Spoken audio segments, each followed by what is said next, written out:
эң чоң көл. Ал тоо арасында жайгашкан. Тереңдиги жагынан дүйнөдөгү көлдөрдөн 7-чи орунда турат. 80ден ашык агын суу кошулат. Узундугу 182 километр, туурасы 58 километр.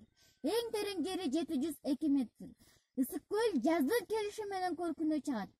Быйыл эрте жазда эле көп аккуулар учуп келишти. Ысык көлгө 16 түрдүү келген куштар уялашат. Ысык көл эс алуу жайы, туризмдин борбору. Жай мезгилинде көлдүн жеги шайыр, шаңдуу, өтө жандуу жана өтө кооз. Абасы таза. Жайы салкын, кышы жылуу, тоңбойт. Жайында көлгө түшкөндө көлдөн такыр чыккым келбейт. Балыкка окшоп сүзгүм келет. Жээгиндеги кумдун тазалыгы, ысыктыгычы.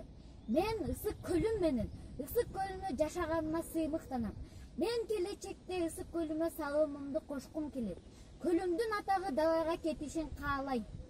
Ысык көл жөнүндө көптөгөн акын жазуучулар, ырчылар эгип ырдашып, чыгармаларды жаратышып, даңазалап келишет.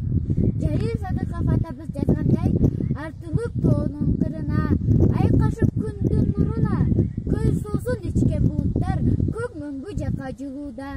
Бир күндө миң сан кубулуп, толкуну тоого урунуп, тыңшасаң укмуш музыка, тынымсыз турат угулуп.